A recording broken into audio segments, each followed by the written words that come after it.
Cultura y lengua: México. Nombre oficial: Estados Unidos Mexicanos. Población: 9.888.001 habitantes.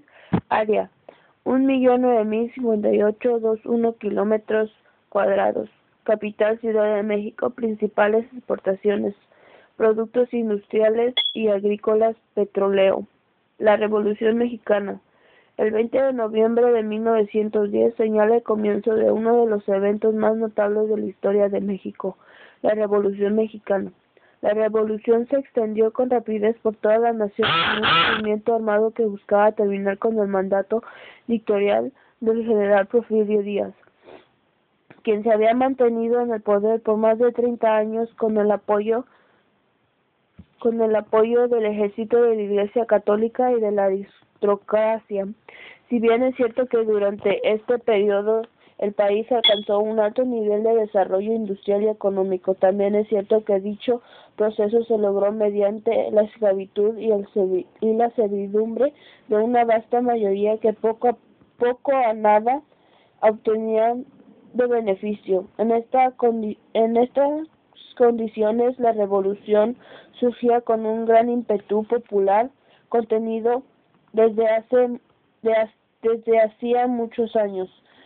Dado que su objetivo fundamental, la restitución de las tierras al campesino, seguía siendo el mismo que había impulsado las dos revoluciones anteriores, la Guerra de la Independencia de 1810 a 1821 contra España, poseedor del territorio, y la Guerra de la Reforma, 1858 a 1860, contra el clero mexicano, poseedor de la riqueza nacional, con Francisco Madero al frente. La resurrección pronto adquirió fuerza política y Díaz se vio obligado a renunciar al poder en mayo de 1911. Al mes siguiente, Madero hacía su entrada triunfal en la Ciudad de México en medio de una gran exhalación popular, resultando luego en su elección como presidente constitucional. La democracia parecía haberse restaurado con este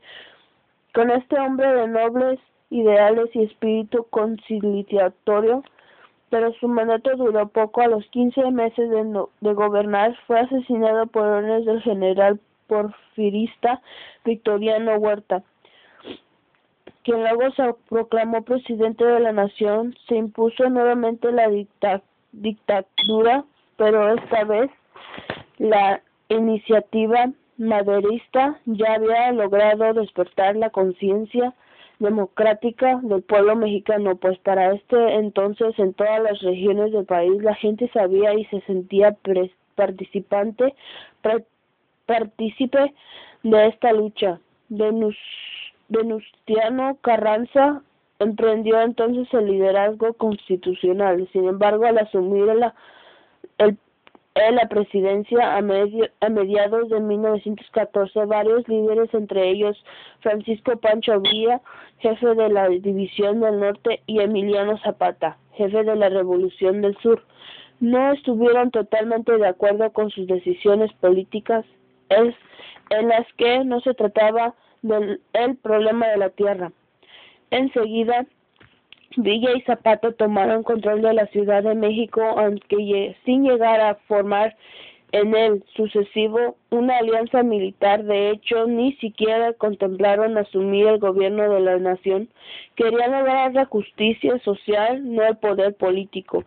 Las contiendas revolucionarias continuaron, y cada facción, con sus propios intereses e ideologías, trató de mejorar las condiciones de los obreros y campesinos. A pesar de los esfuerzos de los revolucionarios, el hambre y la incertidumbre de los combatientes hicieron que muchos desataran o se pasaran a otra facción o bando.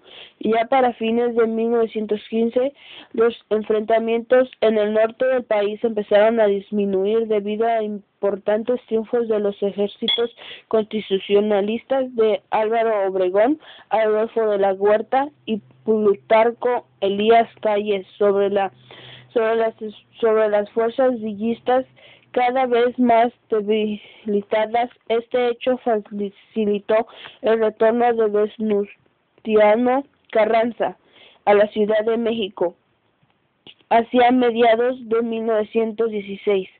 Esta vez Carranza aseguró el triunfo constitucionalista, convocando a un congreso de amplia representación social, incluyendo a periodistas, poetas, negociantes, militares, profesores y más, con el propósito de expedir una serie de reformas a la vieja Constitución de 1857. La nueva Constitución de 1917 incluía la exportación de la latinos fundidos y la creación de pequeñas propiedades para comunidades y pueblos, la nacionalización del subsuelo y sus riquezas, así como la regularización del derecho a propiedades inmuebles.